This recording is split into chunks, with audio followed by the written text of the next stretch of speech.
नमस्कार, FM news देख रहे हैं आप। आपके साथ मैं अनुश्रोतला। बुलेटिन की शुरुआत करते हैं। बिहार में चुनाव नजदीक है, जिसको लेकर बिहार में आपको बता दें कि सियासी सरगर्मियां काफी तेज हो गई हैं। और आपको बता दें, जहां एक तरफ बिहार में तेजस्वी की बिहार अधिकार यात्रा चल रही है, वहीं दूसरी तरफ लगातार बिहार में बीजेपी की सौगातों की बौछार जारी है। दरअसल बिहार चुनाव से पहले अमित शाह का बिहार दौरा है और इससे कुछ दिन पहले पीएम मोदी का भी बिहार दौरा रहा।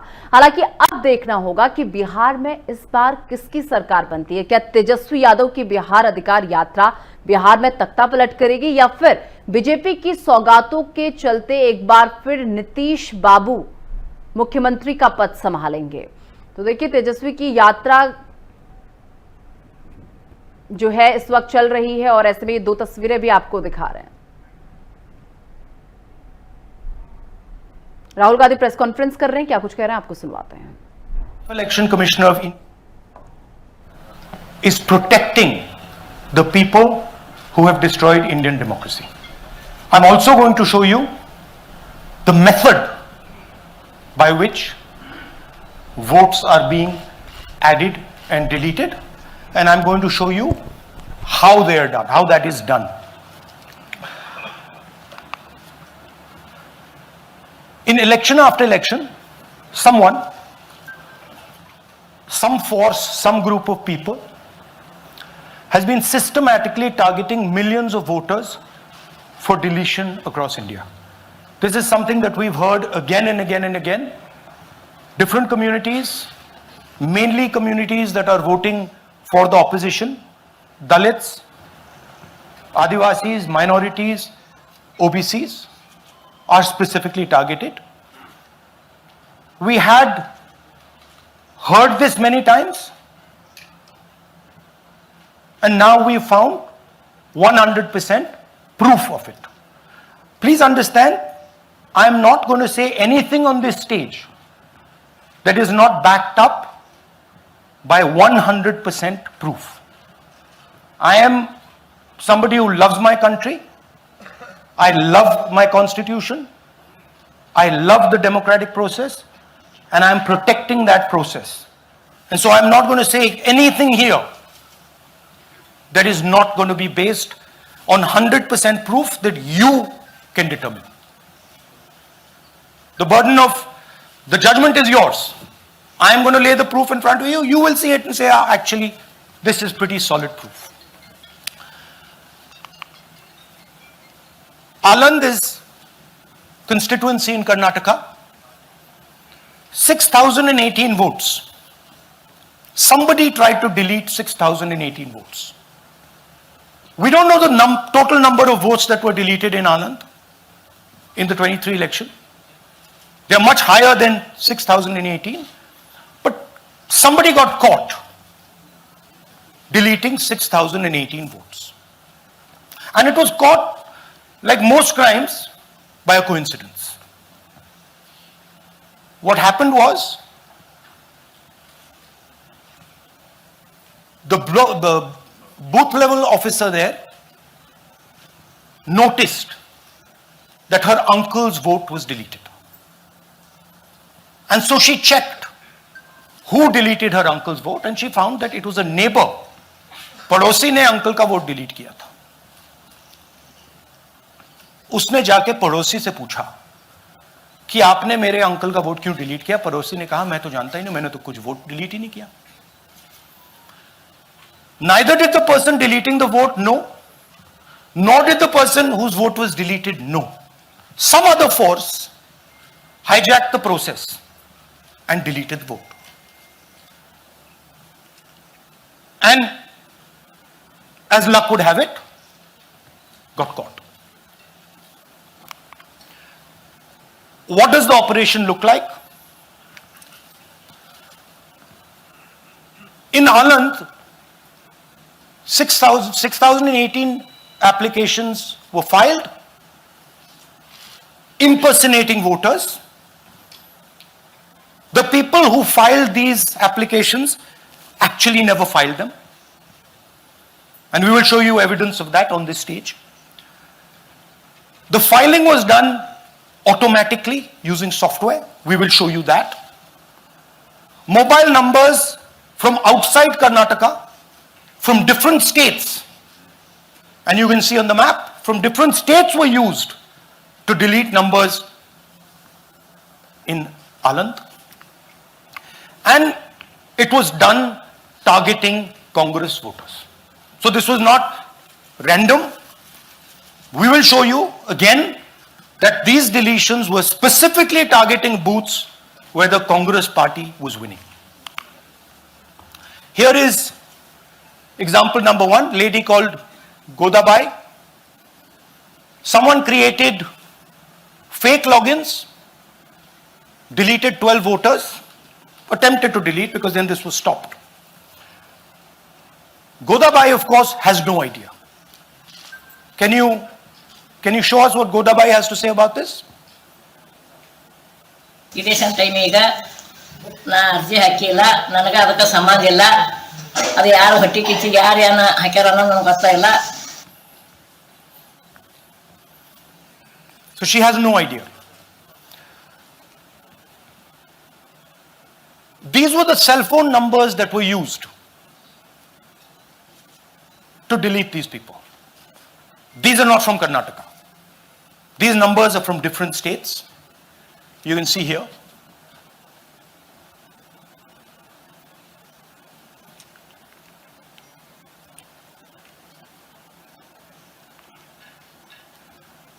So the question is, whose numbers are these? How were they operated? Where were they operated from?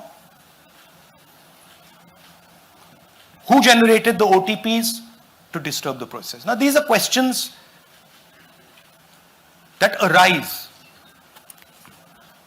out of this. Here's example 2, Suryakant. This gentleman apparently deleted 12 voters in 14 minutes. He filled 12 deletion forms in 14 minutes. I'd like you to meet him. He's here. That's one of the people. That's one. Namaskar bhi aiye. Babita Chaudhary is one of the votes that he is supposed to have deleted. Aiye bhaiya. He is supposed to have deleted. This is the gentleman. ये इनका vote delete किया जा रहा था. ये कर रहे थे. इनसे आप पूछिए. बताइए. That's our candidate. हाँ. कन्नड़ा में बोलिए. ನನ್ನ ಹೆಸರು ಸೂರ್ಯಕಾಂತ್ ಗೋವಿನ. ನಾನು ಸರ್ಸಂಬ ಗ್ರಾಮದಲ್ಲಿ ಇದ್ದೆ. ನನಗೆ ನಾಲೆಜ್ ಇಲ್ಲದೆ ನನ್ನ ಹೆಸರು ಮೇಲೆ 9 ಜನರ ಲಿಸ್ಟನ್ನು ಡಿಲೀಟ್ ಮಾಡಿದ್ದಾರೆ. ಅದು ಯಾಕಂತ ಇವರು ನನಗೆ ಬಂದು ಕೇಳಿದರು, ನಮ್ಮ ಹೆಸರು ನೀವು ಯಾಕೆ ಡಿಲೀಟ್ ಮಾಡಿದ್ರಿ ಅಂತ. ಅದಕ್ಕೆ ನಾನು ನಮ್ಮ ಸಾಹೇಬ್ರಿಗೆ ಹೇಳಿದೆ, ನಾನು ಡಿಲೀಟ್ ಯಾರಿಗೂ ಮಾಡಿಲ್ಲ, ಅಪ್ಲಿಕೇಶನ್ ಕೊಟ್ಟಿಲ್ಲ, ಆದರೂ ಡಿಲೀಟ್ ಆಗ್ಯದ, ಅದು ನೋಡ್ರಿ ಅಂತ. ಹಾಗಾಗಿ ತಹಶೀಲ್ದಾರ್ಗೆ ಹೋಗಿ ಕಂಪ್ಲೇಂಟ್ ಕೊಟ್ವಿ. ಮತ್ತು ಕಮಿಷನರ್ ಇದು ನಮ್ಮ ಜಿಲ್ಲಾ ಎಲೆಕ್ಷನ್ಗೆ ಒಂದು ಇದಕ್ಕೆ ಕಂಪ್ಲೇಂಟ್ ಕೊಟ್ವಿ. ನನ್ನ ಹೆಸರ ಮೇಲೆ 12 ಜನರದು ಡಿಲೀಟ್ ಮಾಡಿದ್ದು ನಿಜ ಇರ್ತದೆ. थोड़ा ट्रांसलेट कर लीजिए. मेरे नाम पे 12 लोगों का नाम डिलीट किया गया है. हालांकि मुझे मालूम नहीं, मैं कभी किसी को मैसेज भेजा भी नहीं, मैं बुलाया भी नहीं. ये बबीता आके पूछने से पता चला कि मैंने मेरे फ़ोन से ऐसा मैसेज दिया, लेकिन असल में मैंने किसी को भी मैसेज नहीं किया. आप कुछ कहेंगे? नहीं, ठीक है. Thank you. Thank you. Third example, Nagaraj. 2 applications filed and submitted in 36 seconds. Please try and fill these forms and see how long it takes you. Try and fill. And I ask the youth of India, try it. Try and fill the form, 2 forms in 36 seconds. You'll see the answer to this question. Notice also what time this gentleman fills the form. For some reason he gets up. at 4:07 in the morning and suddenly fills 2 forms in 38 seconds.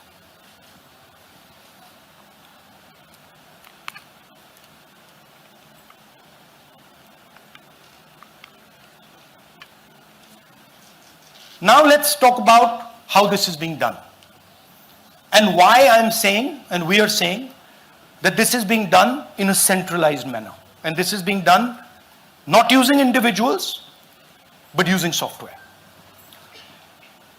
Look at the serial numbers.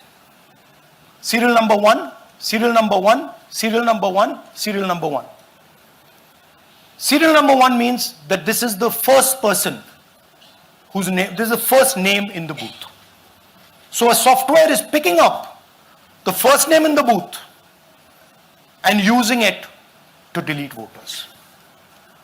So someone ran an automated program that ensured the first voter of the booth was the applicant.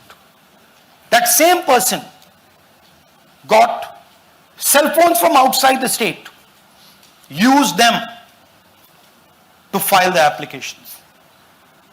And we are pretty certain that this was done in a centralized manner and it was done at scale.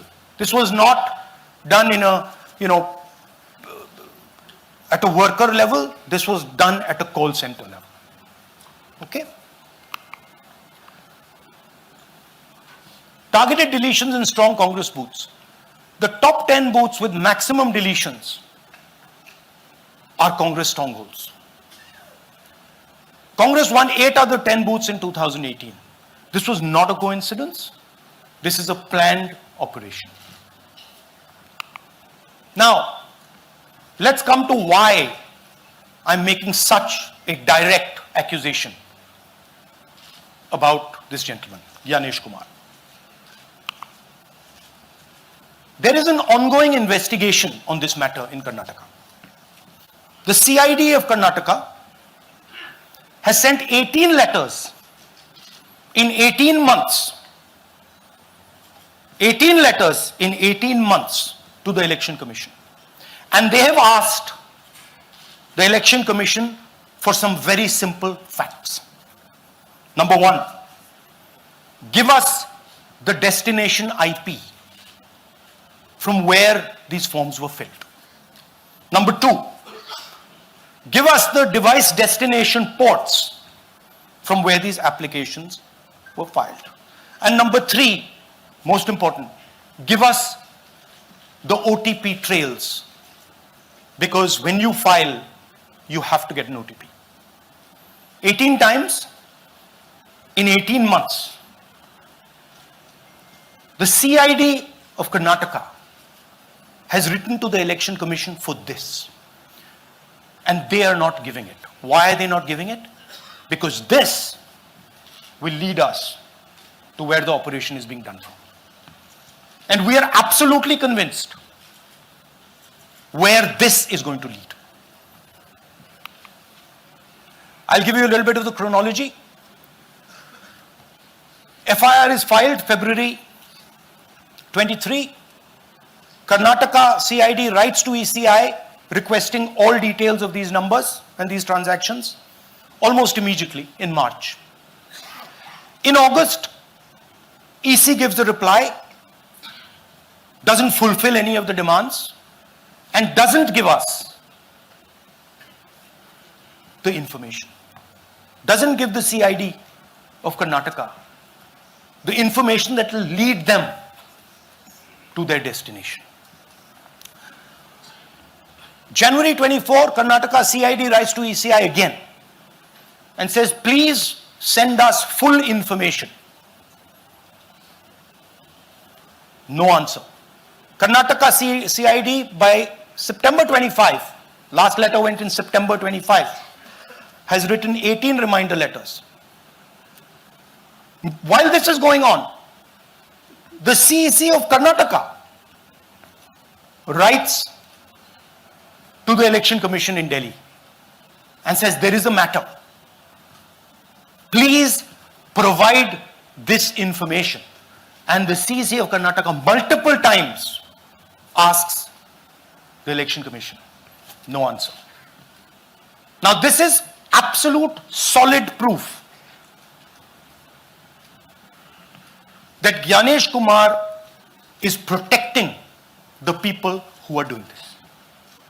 This is also absolute solid proof, what I've shown you, that this is being done in a centralized way, this is being done at scale, and this is being done using large resources.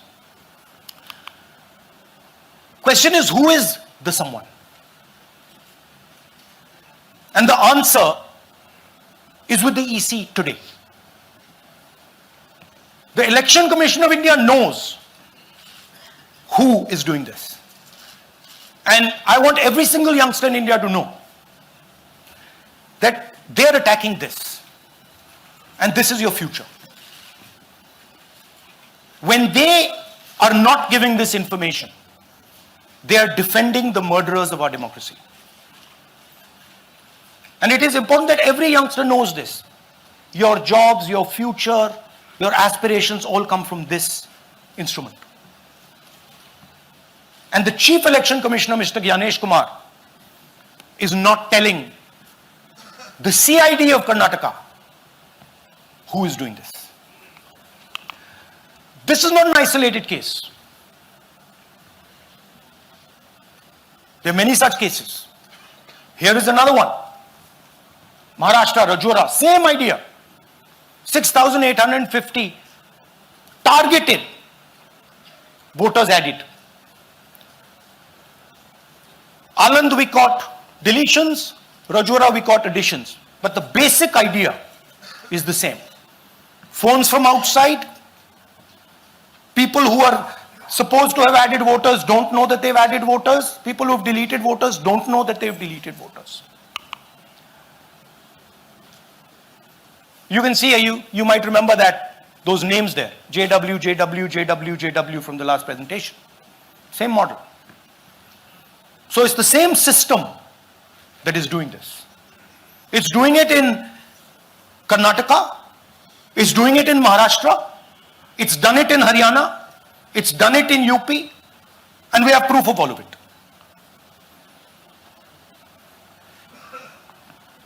Names are being filled. Addresses, the address is Sasti, Sasti, Sasti, Sasti. Name is UQ, JJW.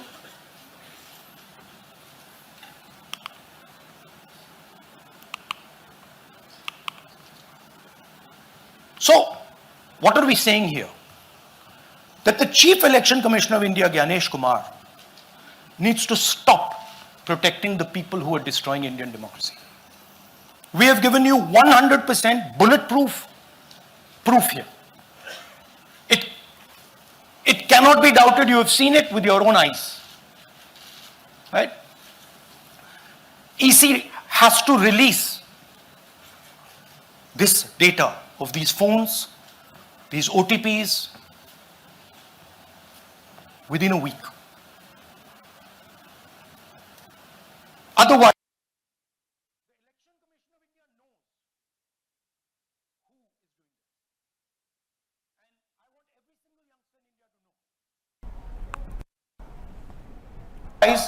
we will know for sure.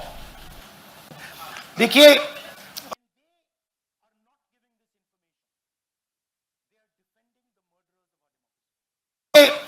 आ रहा है, hydrogen bomb आ रहा है. ये एक और उदाहरण है vote चोरी का. पिछली बार मैंने आपको एडिशंस के बारे में बताया था.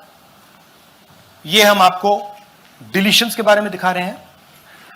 और सबूत के साथ हम आपको दिखाएंगे कि ये जो डिलीशंस हुए हैं, ये सेंट्रलाइज तरीके से कॉल सेंटर के प्रयोग करके, सॉफ्टवेयर के प्रयोग करके किए गए हैं.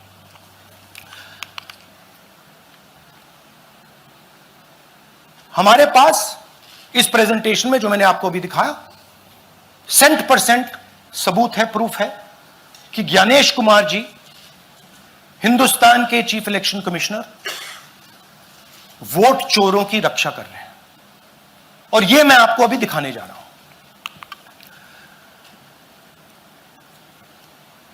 हर इलेक्शन में हमें रिपोर्ट आती थी कि वोटर्स डिलीट हो रहे हैं, कांग्रेस वोटर्स डिलीट हो रहे हैं, ऑपोजिशन के वोटर्स डिलीट हो रहे हैं, दलित वोटर्स डिलीट हो रहे हैं, आदिवासी हो रहे हैं, माइनॉरिटी वोटर्स डिलीट हो रहे हैं, ओबीसी वोटर्स डिलीट हो रहे हैं। मगर जब डिलीट होते हैं ऑपोजिशन के ही होते हैं।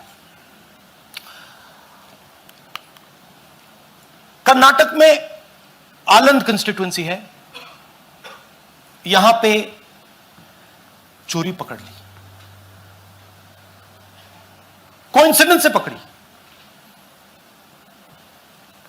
वहां की जो बीएलओ थी उसने देखा कि उसके रिश्तेदार को डिलीट कर दिया गया था। जैसे चोरी पकड़ी जाती है, कोई छोटी सी गलती हो जाती है, हाथ आ जाती है। अलंद में 6018 वोटर्स डिलीट हुए, उसमें से इनकी रिश्तेदार थे। उन्होंने पता लगाया कि मेरे रिश्तेदार को डिलीट किसने किया। पता लगा कि पड़ोसी ने रिश्तेदार को डिलीट किया। बीएलओ ने जाके पड़ोसी से पूछा कि भाई आपने मेरे रिश्तेदार को क्यों डिलीट किया? पड़ोसी ने कहा मैंने तो नहीं किया। बीएलओ सस्पिशियस हो गई, शक पड़ा, उसने प्रोसेस चालू कर दी।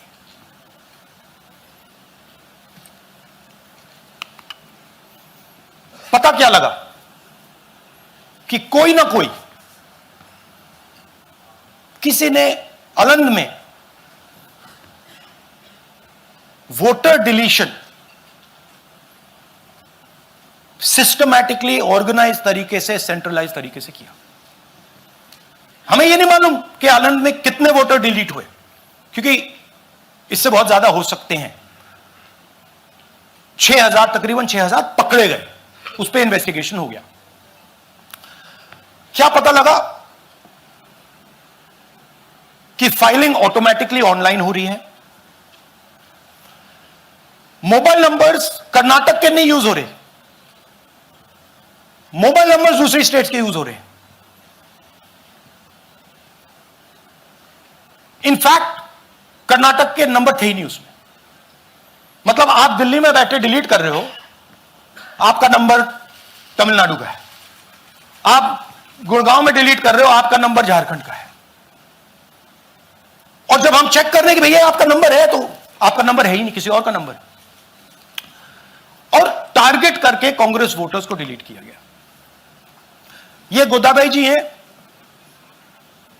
इनके नाम पर 12 वोटर्स डिलीट किए गए। इनको मालूम ही नहीं, इनको पता ही नहीं कि इन्होंने 12 वोटर्स डिलीट किए।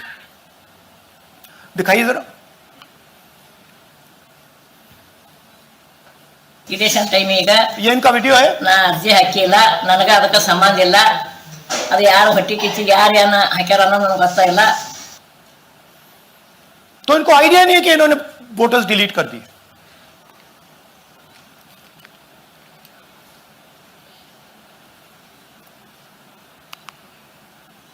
ये सारे के सारे जो नंबर्स हैं, ये कर्नाटक के नंबर्स नहीं है, ये अलग अलग स्टेट्स के नंबर्स हैं। और इन नंबर्स को आप फोन करके देखिए, रिप्लाई नहीं आता है।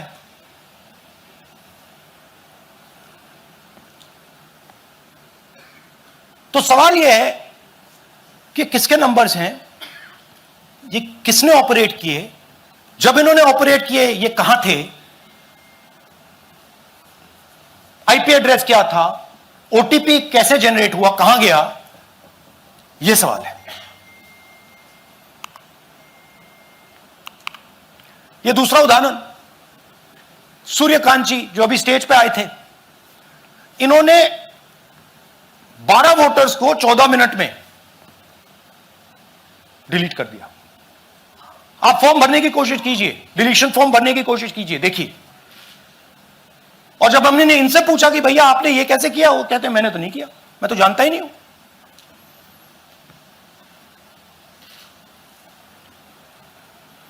बबीता चौधरी जी का इन्होंने एक नाम डिलीट किया, यहां खड़ी हैं बबीता जी, यहां हैं सूर्यकांत जी, यहां हैं। आ जाइए जरा स्टेज पे, एक सेकंड आ जाइए।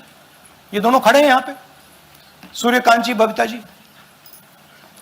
इनको मालूम ही नहीं कि इन्होंने डिलीट किया। Thank you. नागराज जी, इन्होंने 2 एप्लीकेशन 36 सेकंड में फाइल कर दी है। और मजे की बात देखिए, ये 4 बजे सुबह उठ के फाइल कर रहे हैं। पता नहीं क्या हुआ, 4 बजे सुबह कहा कि भैया मैं 2 वोटर को डिलीट करूंगा, और कितने 36 सेकंड में डिलीट कर दिए, फिर सो गए।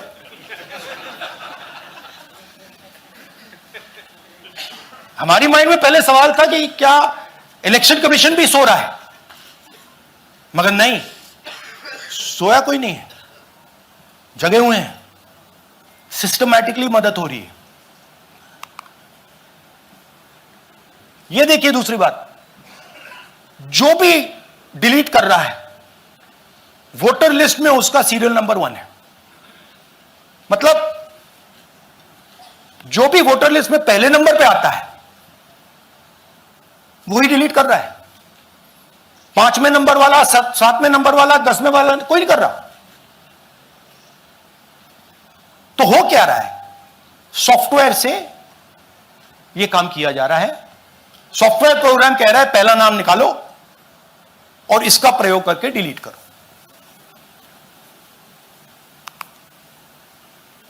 टारगेटेड डिलीशंस हो रहे हैं। कांग्रेस पार्टी पर आनंद में अटैक किया। टॉप 10 बूथ्स जहां सबसे ज्यादा कांग्रेस की स्ट्रेंथ थी वहां टारगेट किया। और 2018 में पिछले इलेक्शन में 10 में से 8 बूथ कांग्रेस पार्टी जीती थी, और इन 8 में से इन्होंने 6000 लोग उड़ाने की कोशिश की।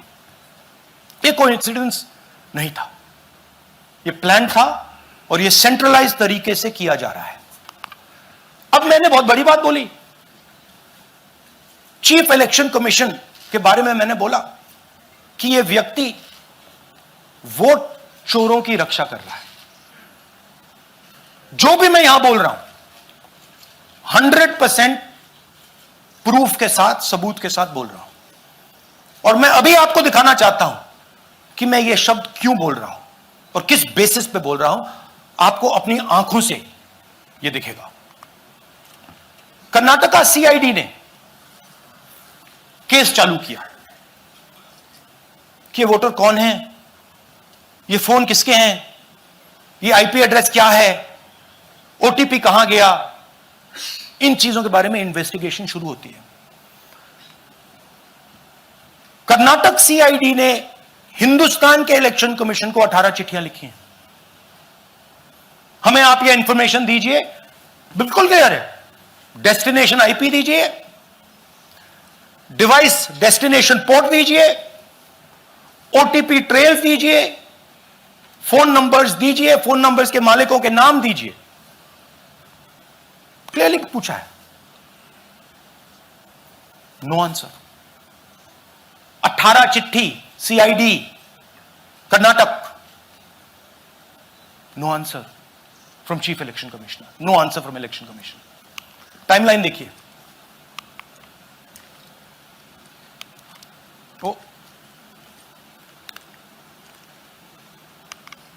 ओके, फरवरी 23 में इन्वेस्टिगेशन शुरू होती है। मार्च 23 में कर्नाटका सीआईडी चिट्ठी लिखती है ईसीआई को कि हमें सारे डिटेल्स दे दीजिए। अगस्त में इनकंप्लीट डिटेल्स दी जाती है, जिससे कोई इन्वेस्टिगेशन आगे नहीं बढ़ेगा। जिन चीजों की जरूरत थी वो नहीं दी, जिसकी जरूरत नहीं थी वो सारी दे दी। पहला सबूत। दूसरा सबूत, 18 बार रिमाइंडर लेटर गए हैं। आपको अगर सीआईडी एक बार लेटर भेज दे और आप नहीं गए, आप जानते हो क्या होगा। यहां पे इलेक्शन कमीशन को 18 बार लेटर गए हैं, कुछ नहीं हुआ है। बाद में क्या होता है, कर्नाटक ईसी इलेक्शन कमीशन को लिखता है, कहता है भैया हमें दे दीजिए, आपको इंफॉर्मेशन देना पड़ेगा नो रिप्लाई। मार्च 25 में आखिरी लेटर सितंबर में गया है, कुछ ही दिन पहले, नो रिप्लाई फ्रॉम ईसी। यह है सबूत कि ज्ञानेश कुमार जी वोट चोरों की रक्षा कर रहे हैं, और यह ब्लैक एंड व्हाइट सबूत है, इसमें कोई कंफ्यूजन नहीं है कहीं।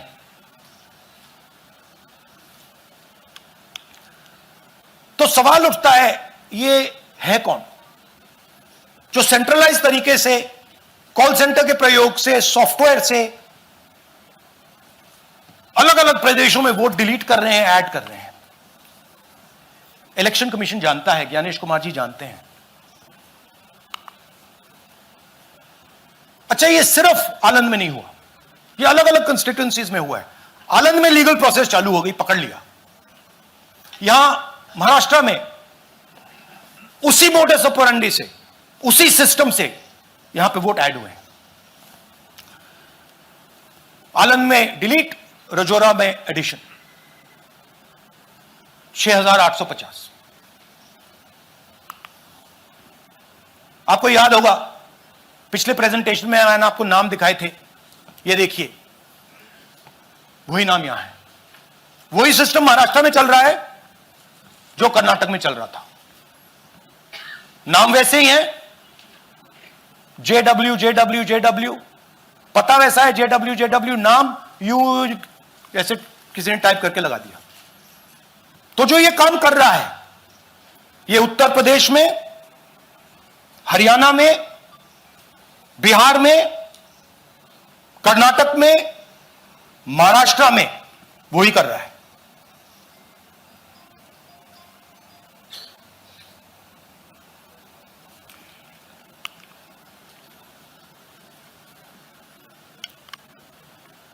तो हमारी डिमांड है, ज्ञानेश कुमार जी, आप अपना काम कीजिए। आपने ओथ लिया है, आप हिंदुस्तान के चीफ इलेक्शन कमिश्नर हैं।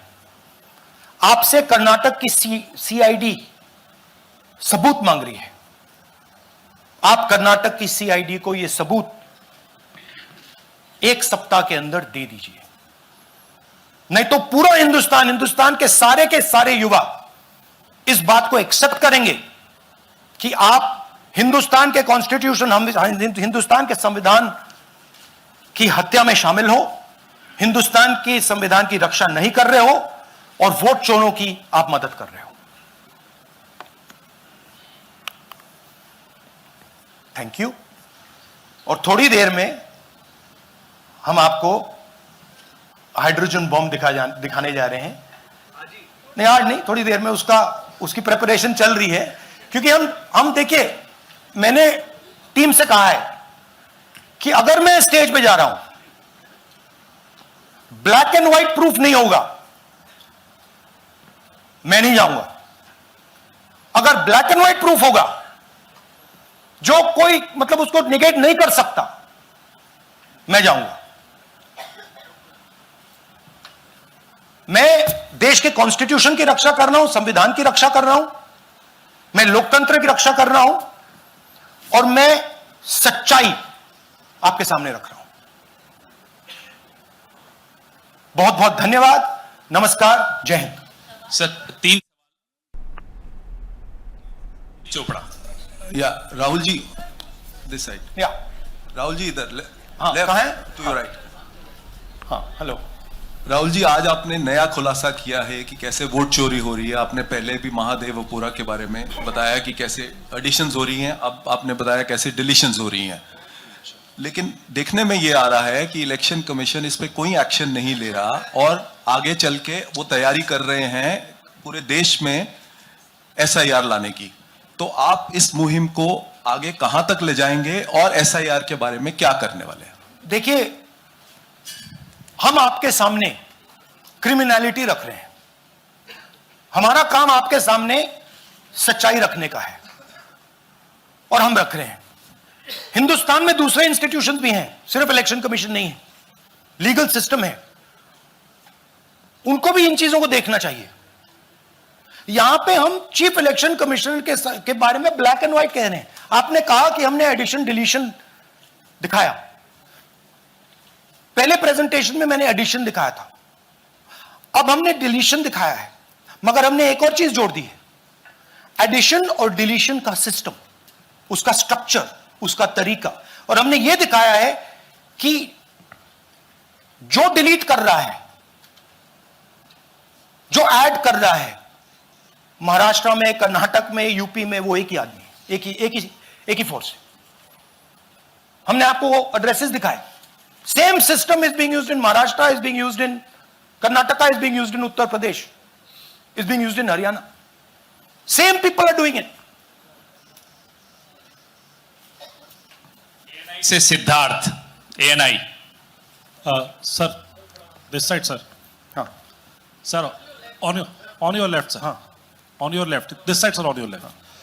सर, मेरा आपसे सवाल ये है कि जब आप कह रहे हैं कि ज्ञानेश कुमार जो चीफ इलेक्शन कमिश्नर है, उन्हें पता है ये कौन कर रहा है, हाँ। और ये पॉलिटिकल फायदा जरूर किसी को हो रहा है। आप कह रहे हैं कांग्रेस के बूथ के ऊपर ही हाँ। सारे वोट्स डिलीट किए जा रहे हैं, तो वो कौन लोग आपके हिसाब से हैं जिनको ये फायदा पहुंच रहा है, पहला। और दूसरा ये कि वो आपने एक देखिए, हफ्ते का हाँ, समय दिया sorry। है, जब आपने एक हफ्ते का समय दिया, तो क्या एक हफ्ते बाद आप इसको आगे कैसे इनिशिएट करेंगे? क्या आप लोग कोर्ट का रास्ता अपनाएंगे या और कोई हायर एजेंसी से इस बात की डिमांड करेंगे? क्योंकि ये ऑर्गेनाइज्ड तरीके से क्राइम दिखाई दे रहा है जो आप बता रहे हैं, अगर आपकी बात के ऊपर जाएं। देखिए, फ्रैंकली ये जो मैं यहां कर रहा हूं, ये मेरा काम नहीं है। मेरा काम डेमोक्रेटिक सिस्टम में पार्टिसिपेट करने का है। मेरा काम डेमोक्रेटिक सिस्टम की रक्षा करने का नहीं है। वो काम हिंदुस्तान के इंस्टीट्यूशंस का है। वो काम वो नहीं कर रहे हैं, इसलिए मैं कर रहा हूं। अब मैं आपको यह कह सकता हूं कि हमने आपको 2 बार सबूत दिखाया है, और जब हम ये प्रेजेंटेशंस खत्म करेंगे, इसमें लगेंगे 2-3 महीने, जब हम ये खत्म करेंगे, आपके माइंड में कोई डाउट नहीं होगा कि हिंदुस्तान में state after state, Lok Sabha after Lok Sabha चोरी हो रही है। तो मेरा काम सच्चाई दिखाने का है। मैं हिंदुस्तान की जनता को, हिंदुस्तान के युवाओं को सच्चाई दिखा सकता हूं। यह मेरा काम है। उनकी जो इंटरेस्ट है, क्योंकि ये जो कॉन्स्टिट्यूशन है, ये हिंदुस्तान की जनता का रखवाला है, प्रोटेक्टर है, और मैं इसकी प्रोटेक्शन कर रहा हूं। इसकी प्रोटेक्शन करने का काम हिंदुस्तान के इंस्टीट्यूशंस का है, हिंदुस्तान के ऑपोजिशन लीडर का नहीं है, मगर इंस्टीट्यूशंस नहीं करने हैं। अच्छा, एक इंटरेस्टिंग बात आई है जो मैं आपको बताना चाहता हूं कि इलेक्शन कमीशन के अंदर से हमें मदद मिलनी शुरू हो गई है। मैं साफ बोल देता हूं, इलेक्शन कमीशन के अंदर से, पहले नहीं हो रहा था, अब इलेक्शन कमीशन के अंदर से इंफॉर्मेशन आ रही है। यह रुकेगा नहीं, यह रुक नहीं सकता है, क्योंकि हिंदुस्तान की जनता इस बात को एक्सेप्ट नहीं करेगी। एक बार हिंदुस्तान की जनता को, हिंदुस्तान के युवाओं को पता लग गया कि वोट चोरी हो रही है, उनकी शक्ति लग जाएगी। IANS से आलोक झा। इस तरह से नहीं प्लीज। IANS से आलोक झा। वो भी मैं आपको दिखा दूंगा, वो भी मैं आपको प्रूफ के साथ दिखा दूंगा, है हमारे पास। राहुल जी, हाइड्रोजन बॉम्ब में ब्लैक एंड व्हाइट है। मैं फाउंडेशन लगा रहा हूं, मैं फाउंडेशन क्रिएट कर रहा हूं, है हमारे पास। मैं स्टेज पे बिना प्रूफ के नहीं चढ़ूंगा, बता रहा हूं। राहुल जी, आपने कहा ऐसे मत पूछिए please. Last question, Rahul ji, IANS से आलोक झा। राहुल जी इधर। आपने कहा आपके पास आलोक झा इधर सर। कहां है जी? हाँ, आपने कहा सर कि आपके पास पुख्ता सबूत है, ब्लैक एंड व्हाइट सबूत है, तो क्या अगर ECI अभी जवाब नहीं देती है तो कोर्ट का रुख करेंगे? ये ऑप्शन है आपके पास, जाएंगे? देखिए, मैंने कहा कि मेरा काम as opposition leader normal situation में मेरा काम ऑपोजिशन का रोल है, सरकार पे प्रेशर डालने का रोल है। मेरा काम हिंदुस्तान के लोकतंत्र को बचाने का नहीं है। मैं वो काम कर रहा हूं, इस स्टेज पे मैं वो काम कर रहा हूं। तो मेरी सोच है कि as a patriotic Indian, as somebody who loves India, who loves the constitution, it is my duty to put the truth in front of the people of India. अब अगर हिंदुस्तान के इंस्टीट्यूशंस कुछ करना चाहते हैं वो करेंगे। उनमें भी बहुत लोग हैं, जैसे मैंने आपसे कहा, मैं सरप्राइज हो रहा हूं, इलेक्शन कमीशन से लोग आ रहे हैं, इंफॉर्मेशन दे रहे हैं और बढ़ रहा है वो। सर, क्या जब तक सीईसी ज्ञानेश कुमार अपने पद पर है, जैसा कि आप कह रहे हैं कि वो फ्री एंड फेयर इलेक्शन होने नहीं देंगे, तो तब तक इलेक्शन का मतलब क्या रह जाएगा? क्या आप इनको हटाए जाने के लिए आयोग को इस्तीफा देने की? हाँ, तो आप इमेजिन कीजिए, और ये शॉकिंग बात ये है बस अब कि ये अभी शुरू नहीं हुआ, ये 10-15 साल से चल रहा है। ये सिस्टम है, ये स्ट्रक्चर है। हिंदुस्तान की जो डेमोक्रेसी है वो हाईजैक हो गई है। I am shocked frankly. Democracy, brothers and sisters, democracy can only be saved by the people of India. Nobody else can save democracy. Rahul Gandhi can come here and say something and say this is the truth. But the people of India, who I believe in, who I love, can do it.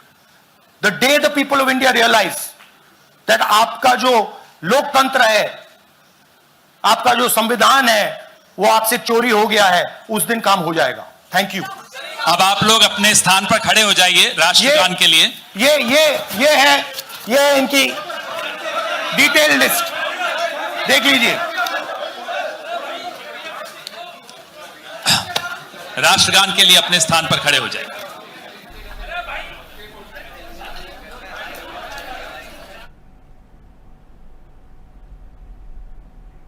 तो राहुल गांधी को आप सुन रहे थे, जहां पर उन्होंने बताया कि कर्नाटक की विधानसभा में किस तरीके से 6018 वोट काटे गए हैं। आगे हाइड्रोजन बम की वो बात कर रहे हैं कि आगे हम हाइड्रोजन बम भी आपको दिखाएंगे कि उसमें क्या कुछ अब खुलासा होता है। ये देखने वाली बात होगी। फिलहाल वक्त एक छोटे से ब्रेक का, ब्रेक के बाद फोन हाजिर होता है।